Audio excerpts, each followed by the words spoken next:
Hi, this is Tim of the 1916 Company. Welcome and thanks for logging on. If you love this watch, email me, Team Mosso at the1916company.com for purchase, pricing, and availability questions concerning this watch. And this watch is one of the sportiest of the Calatravas. From Patek Philippe, you're looking at the Calatrava 6007G-011.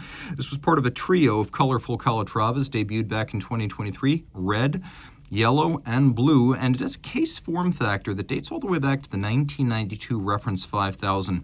So this design long gestating. We first saw this exact layout in 2020 on the 6007A, which was a limited edition. In white gold now, we get it with this lovely blue dial, a new movement that sets it apart from previous Calatravas in that it has stop seconds, and quite a bit of luminescence for a watch that is at face value a dress watch, but we may contest that a little bit later in the video. First, white gold, really gray gold. This is the 18-karat white gold that's white all the way through and never needs rhodium plate. 40 millimeters in diameter, but the defining dimension is 48.5 from lug to lug, with 9.4 millimeter thickness and a 22 millimeter spacing between the lugs, which is nice and robust. Gives the watch a broad stance, but I mentioned 48.5 being the definitive dimension. It is a large watch across the wrist, and to be honest, I don't think you could wear it on a wrist much smaller than mine. So my wrist is 16 centimeters in circumference, and I think my wrist size is the minimum to wear this well. It is flat and with a very shallow bezel. It will slide easily under a dress cuff if you wish to wear it that way.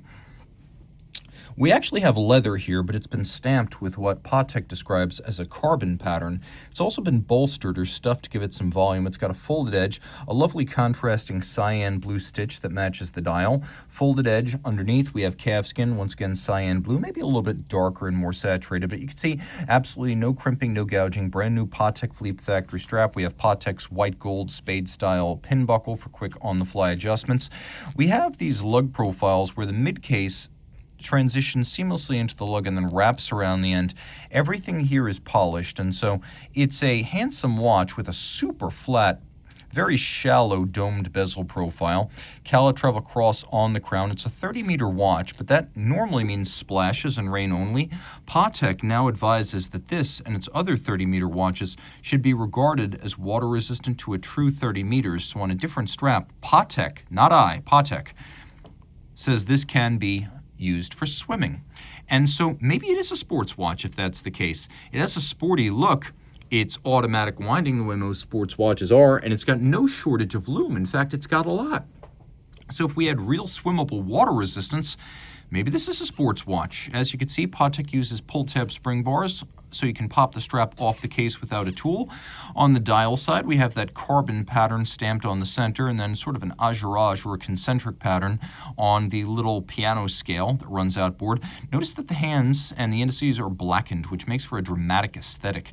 We also have the track for the hours, which is matte, and then outboard we have sort of a racing dial. So if you're familiar with the Omega racing dials, typically on chronographs from the late 60s through the mid 70s, this staggered pattern looks like the checkered flag that marks the end of a motor race. That's why this is often described as a racing dial. And you can see it alternates between white and blue, which is a lovely look. We have this handsome blue varnished running seconds hand, and then the feature to which I referred earlier, stop seconds or hacking. That might not seem like a big deal since many movements dating back to the 50s have had that, but at Patek it was considered to be a big deal when this base caliber, the 26-330, debuted on the 5212 back in 2019.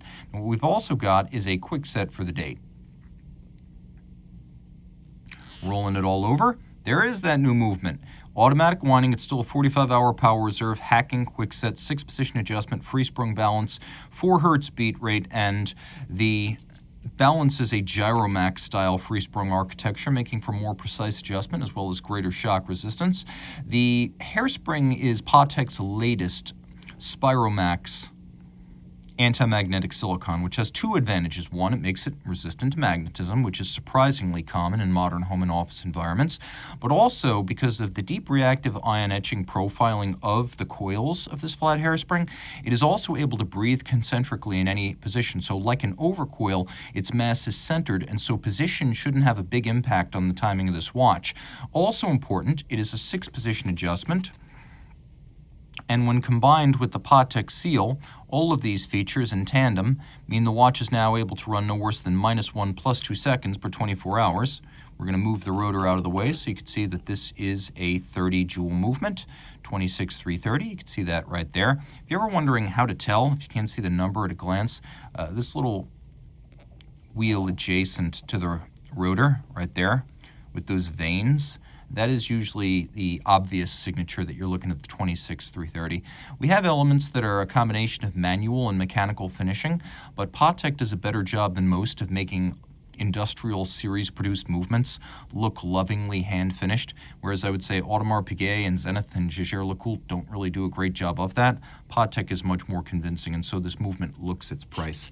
45 hours of power reserve as stated. Reach out to Team Mosso at the 1916company.com for purchase and pricing details.